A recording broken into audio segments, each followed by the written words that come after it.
An old man waving a knife suddenly lunges at the chairwoman Lee Jackson, demanding justice for his son. The next thing you know, he rips open his jacket, showing a bomb strapped to his chest with a timer already counting down. Turns out, this whole thing started right inside that hotel, where the man's wife and daughter were being harassed by a young thug. He was trying to collect a 1 million yuan debt, claiming their son, who is now dead, owed it for a single meal. Just then, a woman in a purple dress walked up, saying she was the hotel manager and the thug's sister, and slapped the young girl across the face. She threatened to sell the girl to a brothel to make her work off the debt. What they didn't know was that the woman sitting quietly at a nearby table was none other than Lee Jackson, the chairwoman of the entire Wanhu group, who was there undercover to check on some complaints. She was stunned, but she had no idea the real person behind it all was her own brother, Li Xiaojie. Right at that moment, he was in his office with the cruel hotel manager who was his girlfriend. She proudly showed him the financial report, bragging that their branch made 80 million last quarter, and he promised he'd marry her as soon as his powerful sister gave the okay. This corruption was the reason the old man was so desperate at the airport. He accused Jiaxin of being a black-hearted capitalist, screaming that her hotel charged his 23-year-old son 1 million yuan, which forced him to jump to his death. Jiaxin insisted it was impossible, but as the timer ticked down, her loyal secretary suddenly kicked the detonator from the man's hand and disarmed him right before it could go off. As the grieving man was dragged away, vowing he'd get revenge even as a ghost, Jiaxin's mind was racing. The man's story was too specific. She picked up the fake bill from the hotel floor, which listed crazy charges like a 100,000 yuan private service fee and a 300,000 yuan labor fee. She finally understood. The man was telling the truth, and the corruption was coming from inside her own family. As Fei Fei proudly revealed her boyfriend was the chairman's brother, Li Jiaxin just stared at her in disbelief, trying to wrap her head around the fact that Fei Fei was her brother's girlfriend. Fei Fei sneered, making fun of Jiaxin's cheap clothes and calling her a nobody trying to play the hero. She bragged that her boyfriend was the president of Wanhua Group and his sister was the chairwoman, laughing that Jiaxin was too broke to even afford a decent outfit, let alone challenge her. Furious, Li Jiaxin declared that she would make them pay for what they did, but as she reached for her phone, Liu Jun violently shoved her to the ground. The terrified mother and daughter rushed to help Jiaxin, begging her to leave before she got hurt too. She then ordered security to drag the mother and daughter to a private room. Just as her brother's thugs were about to beat the girl into signing an IOU, Jiaxin stormed in, shouting for them to stop. Fei Fei laughed, claiming that in Zhangcheng she was the law. Thinking fast, she taunted Jiaxin, daring her to pay the $1 million bill for the family if she wanted to be a hero. To her shock, Jiaxin calmly agreed, but added that she would pay 105 million since that was the bill for her own simple meal. Fei Fei then demanded Jiaxin pay up or she'd be sent away with the girl to work off the debt. That's when Jiaxin revealed her trump card. She pulled out a family photo, asking if they believed her now and telling them to open their eyes and see what it was. Fei Fei and Liu Jun froze in shock when they saw the photo of the Li family. Panicked, Fei Fei insisted it was a fake, convinced that Xiaojie's real sister was still vacationing overseas. Desperate, she ordered the security guards to grab Jiaxin and drag her away. As the guards closed in, Jiaxin stood her ground and declared for everyone to hear that she would pay their bill and that she was Li Xiaojie's sister, Li Jiaxin. Just as the security guards dragged her away, she defiantly yelled that she would pay the bill for them. Fei Fei, the manager, sneered, calling her a show-off and demanding $2 million, threatening to kill her if she didn't pay. Jiaxin agreed but told Fei Fei to hand over her phone so she could make a call. Meanwhile, in his office, her brother Xiaoji was going over a successful IPO plan with an assistant when his sister's call came through. With a strained voice, she told her brother to bring 2 million to the Zhangcheng branch right away. When he heard her cough, he got worried. Back at the hotel, Fei Fei, still thinking Jiaxin was a fake, kept up her threats. But just then, Xiaoji's assistant, Wang Fucheng, burst in. Fei Fei, furious about the interruption, was about to have him thrown out when he revealed that Xiaoji was on his way to meet his sister. Panicked, Fei Fei and her brother tried to shut Jiaxin up for good. Liu Jin shoved her to the ground and was about to hit her with a baton when the doors burst open. It was Xiaoji. He rushed over just in time, horrified to see his girlfriend and her thugs attacking his own sister. Seeing the game was up, Liu Jin tried to blame the mother and daughter for not paying, but Wang Fucheng exposed their whole scheme of extortion and lies. Filled with rage, Xiaoji fired Fei Fei on the spot, cutting all ties with her. His girlfriend Lu Fei Fei had called him furious that a woman was pretending to be his sister to get a free meal. She and her brother were cornering the woman, but the CEO's assistant, Wang Fucheng, refused to get involved. The brother mocked him, saying that Fucheng was just a glorified assistant, but he stood his ground, warning that making a bigger scene would damage the company's reputation.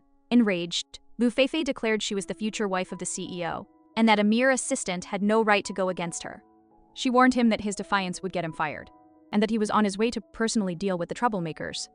He promised his girlfriend he would see who was shameless enough to bully his woman. Hearing her boyfriend was coming, Lu Feifei got even cockier. She told the woman that her boyfriend, the CEO of the Wanhua Group, was on his way and that she should just wait to die. But the woman wasn't fazed and calmly asked if Feifei was so sure he would back her up. The girlfriend scoffed, declaring her boyfriend would never support a fake. Just then, Xiao Jie stormed in with his bodyguards, ready to defend his girlfriend. His brother-in-law pointed at the woman and gloated that her backer was gone. But when the CEO finally saw the face of the woman his girlfriend had been messing with, his eyes widened in total and complete shock. He realized the fake was his actual sister. His girlfriend, Lu Feifei, claimed the woman was the assistant's lover and was trying to get a free meal by pretending to be his sister. Believing her, the CEO ordered his men to take the woman away. As the sister collapsed from a head wound, the assistant Wang Fucheng rushed to her side, only to be stopped by the girlfriend who accused him of trying to help the fake escape. When Fucheng tried to explain that the woman was bleeding and needed medical attention, the girlfriend dismissed it as a minor scratch. Fucheng insisted that a death in the hotel would ruin its reputation and affect the company's IPO, but she didn't care. The CEO, furious at his assistant's defiance, slapped him hard. He accused Fucheng of betraying him for a woman, but Fucheng begged him to listen and not be fooled. The girlfriend's brother mocked the assistant for trying to be a hero, while the girlfriend herself pretended to be hurt, claiming Fucheng was siding with an outsider against her. The CEO, completely fooled, grabbed Fucheng by the collar, threatening him for daring to protect another woman.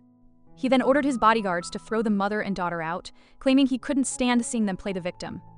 The sister screamed that they weren't causing trouble, but that the girlfriend's restaurant had scammed her brother out of $1 million, forcing him to try to kill himself. As her mother fell to her knees, begging and bowing for mercy, the CEO coldly looked on. Convinced they were lying, he declared that in his city, there was no one he couldn't afford to mess with, and that they would pay the price for daring to upset his girlfriend.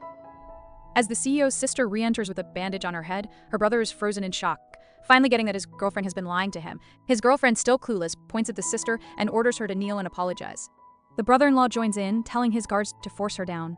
But as Lu Feifei raises her hand to hit the sister again, the CEO grabs her wrist, his voice ice cold as he asks Feifei if she is trying to get him killed. Confused, she asks what he means, but he only says that if his father found out, he would break his legs. It's then that he finally understands his sister's injury. The whole conflict was set up by his girlfriend and her brother. He vows to make the woman kneel and sing for him. Just as he finishes his threat, his sister cuts him off. Her voice dangerously calm. She asks him to say that again. She then asks who it was that he wanted to make kneel and sing. The CEO's face turns pale with horror as he stares at his sister, the full weight of his mistake crashing down on him. The woman in purple had scoffed, calling her rival a poor nobody. It turns out the injured woman she was attacking is not only his sister, but also the chairman of the entire Wanhua Group, a woman who could fire him with the single word. He promises to take out his girlfriend's anger on his sister and demands his sister kneel and apologize. But instead of bowing down, the chairman unleashes her fury, slapping her brother across the face again and again, telling him he must be dreaming. Just as the woman in purple lunges to slap the chairman, her boyfriend grabs her wrist, exposing her as a fake. He reveals that the chairman is not a fake, but his real sister, and he had only pretended to side with his girlfriend to trick her. The woman in purple, realizing she's been played, is dragged away by security. The chairman then gives her brother one last chance to redeem himself by having his ex-girlfriend arrested. But he goes against her, saying that she shouldn't have gotten involved. He accuses her of being arrogant and claims she forced his hand. Shocked by his betrayal, the chairman can only laugh, sarcastically, calling him her good brother for siding with an outsider. He then doubles down, slapping his own sister and accusing her of being a fake. He insists he doesn't know her and that she is just a fake pretending to be his sister. He then turns to his real girlfriend and apologizes for her having to go through this, promising to make things right. But the chairman isn't defeated.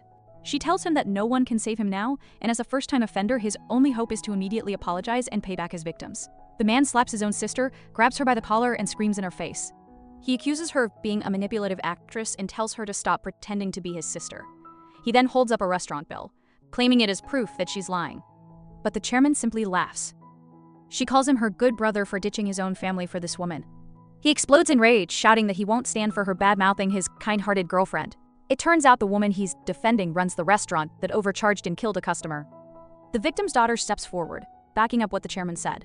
But the man, blinded by love, refuses to believe it. He dismisses what the girl says and turns back to his sister, demanding she pay the crazy bill. Just then, the man doubles down on his betrayal, denying his own sister and claiming she is a fake. He is so blinded by his girlfriend's lies that he attacks his own sister, shouting that he won't be fooled by her act.